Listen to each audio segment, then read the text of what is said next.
తీసుకుని ఆ యొక్క ముడితో ఆ యొక్క రసాలు మిళితం చేస్తూ కొన్ని రకాల ప్రయోగాలు జరిపి ప్రయోగాల ఫలితంగా బంగారాన్ని తయారు చేశారు. ఆ విధంగా తయారు చేసిన బంగారంతో ఇదే ప్రాంగణంలో చుట్టూ ఇదే తరహాలో ఇలాంటి ఆలయాలు అదనంగా మనకు 8 ఆలయాలు నిర్మాణం చేశారు. ఇప్పుడు మీరు వచ్చేదాకా వచ్చే 4 ఆలయాలు పడేయాలి. ఇది ఒక ఆలయం, మళ్ళీ అమ్మవారి ఆలయం వెళ్ళి మరో 3 ఆలయాలు ఉన్నాయి. ఇట్లా 9 ఆలయాలు. బాల బ్రహ్మ, గరుడ బ్రహ్మ, వీర బ్రహ్మ, విశ్వబ్రహ్మ, కుమార బ్రహ్మ, తారక బ్రహ్మ, పద్మ బ్రహ్మ, అర్ధ బ్రహ్మ, సర్గ బ్రహ్మ, 9 ఆలయాలు. ఈ 9 ఆలయాల సముదాయాన్ని అన్నింటి కలిపి నవబ్రహ్మాలయాలు లేదా నవలింగ దివ్య భవనం అని పిలుస్తారు. యావత్ ప్రపంచంలోనే నవబ్రహ్మాలయాలు అలంపులో తప్ప మరి ఎక్కడా లేవు. ఏమి నవబ్రహ్మ గొప్పతనం ఏమి అంటే నవబ్రహ్మ ఆలయాలు అనేది నవగ్రహాలకు అధిష్టాన దైవాలు. ఇప్పుడు రాముల వారి రాముల వారు ఆంజనేయ స్వామికి అధిష్టాన దైవం. ఆంజనేయ స్వామి అనుగ్రహం కాబట్టి ఆంజనేయ స్వామికి అభిషేకం చేసుకుంటూ సుందర లేపం చేసి వడమాల వేసి తమలపాకు పెట్టుకుని రకరకాల సుందరకాండ ఎండం చేయొచ్చు. అదే రాముడి దగ్గర కూర్చొని ఆటోమేటిక్ ఆంజనేయ స్వామి వస్తారు, ఎందుకంటే అధిష్టాన దైవం. సో ఇక్కడ నవబ్రహ్మాలయాన్ని దర్శనం చేసుకొని అందుకు మూలకారకుడు అంటే ఆ యొక్క బాలబ్రహ్మేశ్వరుడు అభిషేకం చేస్తే మనకు తెలియకుండా ఆ యొక్క నవగ్రహ ఇంటి పాదాలన్నీ కూడా పెరిగిపోతాయి. అందుకే సంకల్పంలో ఎక్కడా లేకుండా ఒక అలంపులో మాత్రం బుద్ధికారక, మేధోకారక బుధగ్రహ, పత్రికారక, కళత్రకారక, సుఖగ్రహ, ఆరోగ్యకారక, యశోకారక, సూర్యగ్రహ ఇవన్నీ మనం చెప్తూ వస్తాం అనమాట. అందుకు నవబ్రహ్మాలయాన్ని దర్శనం చేస్తాం. అందుకు మూలకారకుడు బాలబ్రహ్మేశ్వరుడికి అభిషేకం చేస్తే నవగ్రహ ఇంటి పాదాలు పెరిగిపోతాయి. స్వామివారి పక్కన మనకి ఇక్కడ కనిపించే విగ్రహం విష్ణుసార గ్రహం. ఈశ్వరుడికి లింగం ఎట్లయితే ప్రతిరూపమో విష్ణువుకి ప్రతిరూపం విష్ణుసార గ్రహం. శివాయ విష్ణు రూపాయ, శివరూపాయ విష్ణునే. ఈ విష్ణువు ఇక్కడ ఎట్లా అంటే ఏకకాలంలో ఇక్కడ శివుడికి విష్ణువుకి అభిషేకం చేస్తున్నాం. ఎప్పుడైతే నది తీరాన్ని ఇక్కడ వెళ్తున్నాడో నదిలో కొట్టుకుంటున్న ఆ యొక్క స్థానగ్రహము మాధ్వాచార్యుల వారు ఇక్కడ స్వామివారికి వాయు ప్రతిష్టాపన చేశారు. యంత్ర ప్రతిష్ట మీద వాయు ప్రతిష్ట గారు. అందుకే ఇక్కడ ఇద్దరికి ఏకాలం చేస్తారు. ఈ ఆలయాలను కూడా 1400 సంవత్సరాల క్రితం ఆవేశకర్త బాదామి చాళుక్యులు 2వ ప్రదేశ్ నిర్మాణం చేశారు.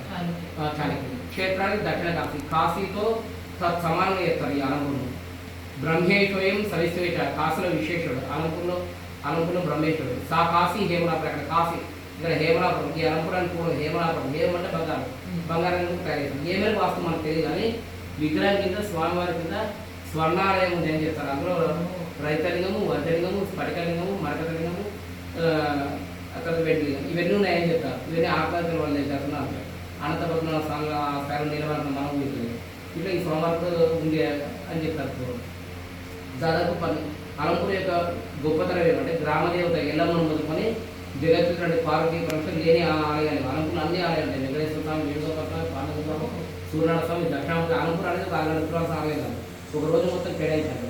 అందుకే బాల బ్రహ్మేశ్వరాయాస్తు ఇవన్నీ కాదుపురాణం చేసుకున్నాడు. బాల బ్రహ్మేశ్వరాయాస్తు భక్త కల్ప ధ్రువాయిత కోటి లింగ స్వరూపాయ స్వర్ణలింగాయ అస్తోట ఉన్నారు. ఎవరు బాల బ్రహ్మేశ్వర ఎక్కడ భక్త కల్ప ధ్రువాయ భక్తుల పాట కోటి లింగ స్వరూపాయ. ఈ ఒక స్వామివారికి అభిషేకం చేసి కోటి లింగాలు. ఇక్కడ కోటి లింగాలు అంటే కోటి దేవతామూర్తులుగా మనం తీసుకోవాలి.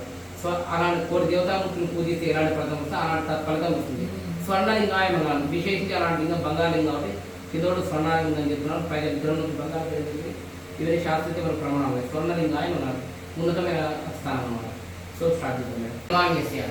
జాతకరీత్యా 12 భావ స్థాన స్థితాః ఏ గ్రహాः అరిష్ట స్థానేషు శుభఫల ప్రాప్త్యర్థం యజమాన్యస్య అంతర్గత బహిర్గత శత్రు పలాయనార్థం మమ నివాసిత గృహ అఖండ స్థిరలక్ష్మి నివాస సిద్ధ్యర్థం మమ సత్సంతాన అఖండ విద్యాపారంగత సిద్ధ్యర్థం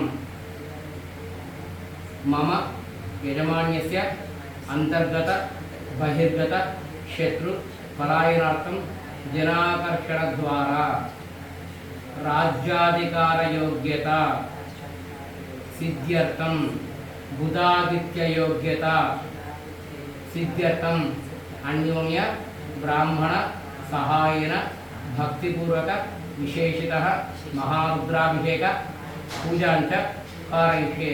కుడిచేత విగ్రహం దాకాలి, రెండింటి దాకాలి. బ్రహ్మే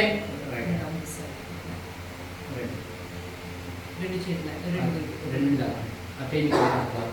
బ్రహ్మేశ్వయంద విశ్రేయస్సాగరదేహేమనామ్రే సాగంగాతుంగవద్రేయం సత్యమేదం హృదయ ధ్యాయామి ధ్యానం సమర్పయామి. మేడం చెప్పండి. మహాజ్యోతి మయ అలంపుర క్షేత్ర విరాజనే जोगुल शक्ति युक्ताय ब्रह्मेशानाय मंगलम